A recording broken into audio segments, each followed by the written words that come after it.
Seja bem-vindo a mais um vídeo neste canal. Meu nome é Isabela Queiroz, você pode me chamar de Bela. E aqui eu falo sobre como atingir o estado de Buda nesta existência. Saiba que sim, é possível, sim, é fácil e também nem tanto.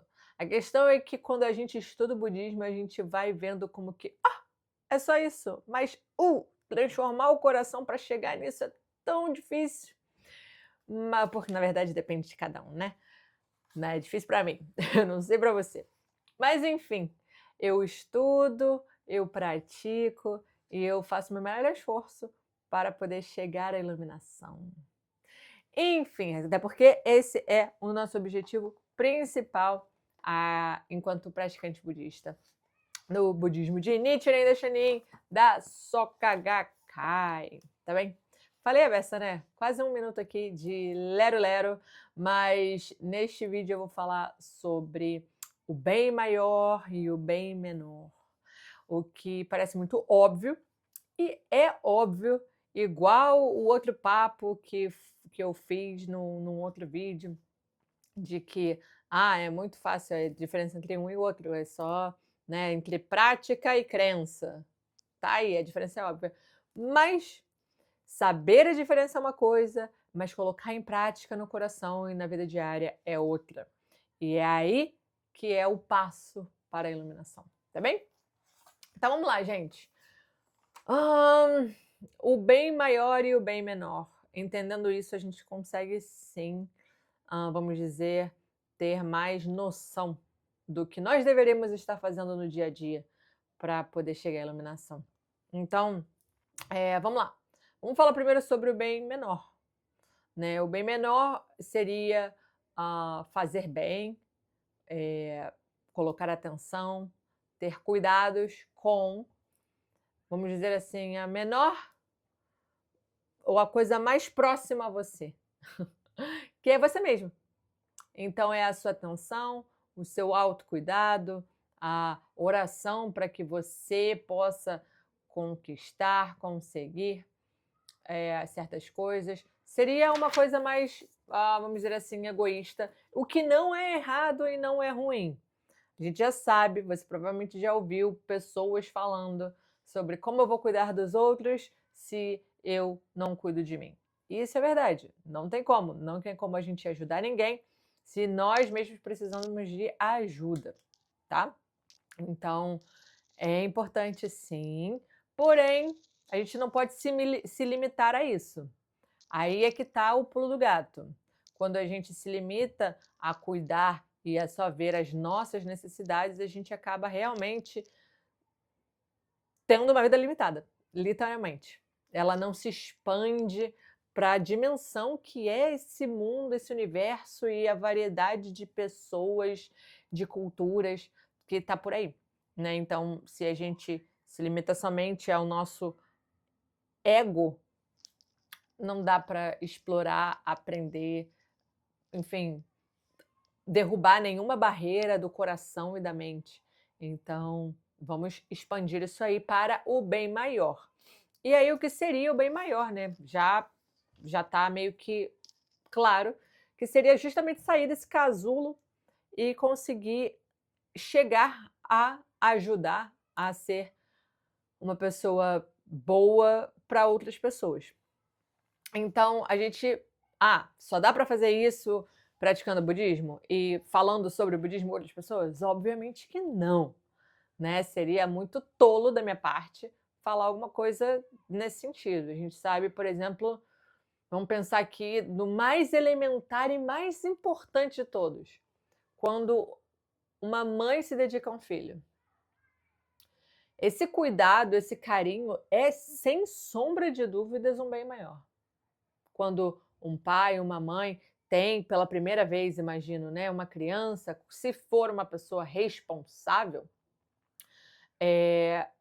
começa a sair uma energia de correr atrás, de querer mais, de dar o melhor, que talvez não existia antes, né? E eu não falo porque eu já vivi, mas porque eu tenho uma mãe e tive um pai que foram assim para mim.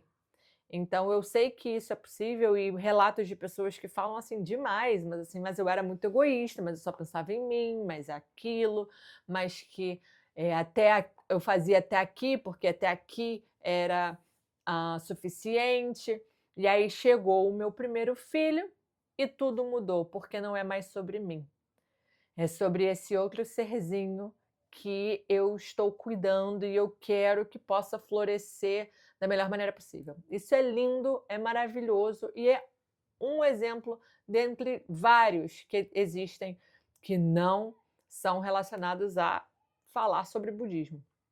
Então, ah, né, causas sociais, ajudar pessoas que têm algum tipo de dependência química, ajudar crianças que não têm pais e precisam de, enfim, auxílio financeiro, pessoas que estão em situação de rua, pessoas que sofreram algum tipo de abuso, enfim, é tão vasto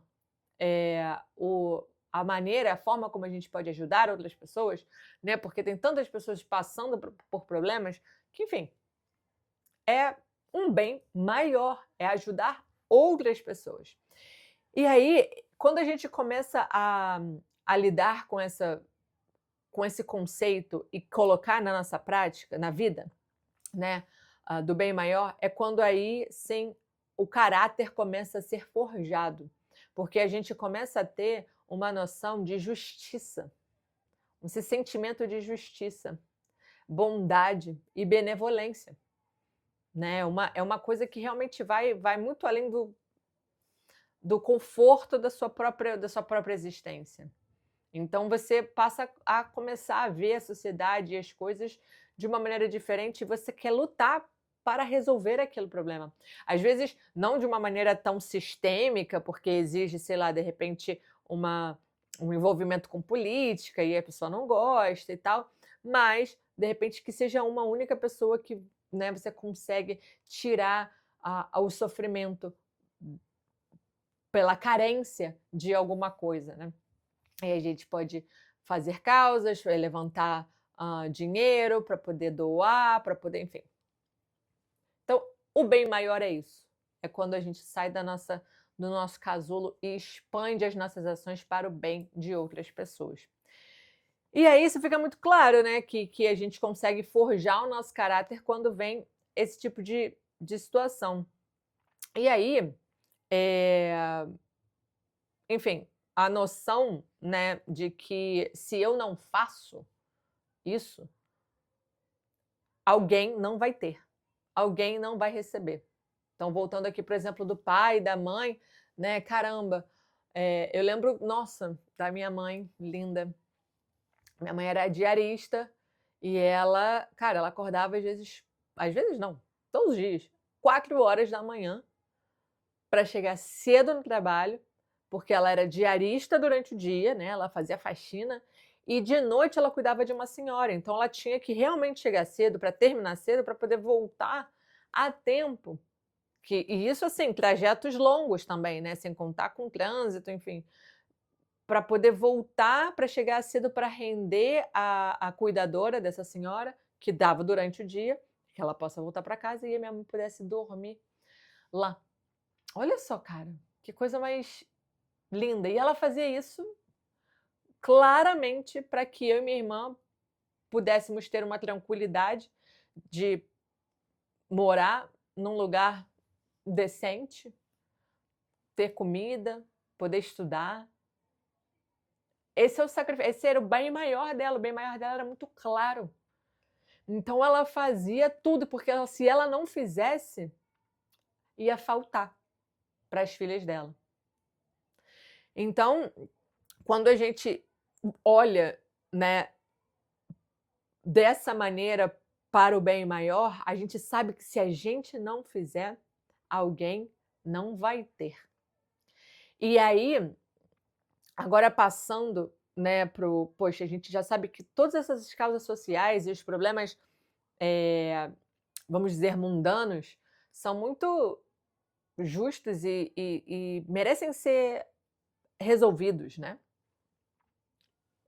Mas só que vamos pensar que, beleza, a pessoa teve aquilo, ela teve a ajuda. E eu não sei se vocês já ouviram, né, de casos de pessoas que, apesar da ajuda, elas voltam para a mesma situação. Elas não conseguem meio que reverter esse cenário na vida dela, aquela escassez, né, que hoje essa palavra tem sido usada, enfim, demais e parece banal, mas enfim, vou ter que usar. Essa escassez na vida daquela pessoa, ela continua acontecendo. Então, quando a gente fala do bem maior, mas já pensando na questão da espiritualidade, a gente está trazendo um fator que é chave para que todo esse outro cenário de situações e problemas mundanos, ruins, né, literalmente mundanos, possam ser resolvidos. Que é que ela própria possa sair dessa situação de maneira ativa, consciente. Então é por isso que com o bem maior, quando a gente fala já no âmbito do budismo, é justamente esse momento em que a gente consegue ensinar a outra pessoa a poder transformar a própria vida, transformar o próprio karma, e assim conseguir reverter a situação da sua vida. Não quer dizer que ela não precise de ajuda, de repente, financeira, psicológica, né? Não estou falando sobre isso. Talvez ainda assim seja necessário. Porém,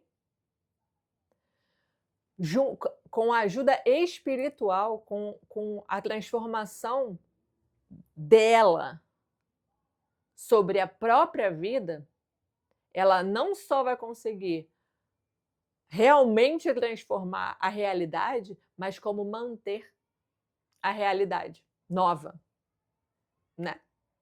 Aí já é outro cenário. Aí é o cenário ideal. Aí é o cenário em que as coisas funcionam, porque no cenário em que você só tira, e eu não estou dizendo que ele não deva ser feito, tá? Mas que você só tira o sofrimento da pessoa de maneira superficial e momentânea, existe uma chance muito grande de que aquela situação permaneça ou volte como estava antes. E isso eu falo por exemplos que eu vi na minha vida, por diversas pessoas, e por ter escutado exemplos de pessoas que ajudaram e, enfim, e as pessoas, depois de certo tempo, voltaram e continuaram pedindo ajuda porque não foi o suficiente. Né? E isso não tem nada a ver com a pessoa não deu o suficiente. Não é isso. Mas a chave aqui é justamente esse bem maior ser a ajuda espiritual. De novo, não quer dizer que a outra ajuda não seja importante, a ajuda mundana não seja. Sim, é, mas a maneira como que a gente pode garantir a transformação e a perpetuação disso é com a transformação do coração, do karma, do próprio indivíduo para fora. Tá bem? Então, esse juramento que a gente faz enquanto praticante budista é justamente de que, independente de qualquer coisa, eu possa continuar a conduzir as pessoas à felicidade. Eu possa garantir que, a partir da minha vida, eu vou levar mais felicidade a outras pessoas. Não é ser palhaça, mas é ensinando e sendo exemplo também do como devemos praticar e, enfim, na verdade, não só praticar, mas manter a fé. Tá bem? Bem, é isso. Fala pra mim aqui o que você acha, comenta, dá um like, compartilha e se inscreve no canal se você ainda não é inscrito. Um beijo e te vejo no próximo vídeo.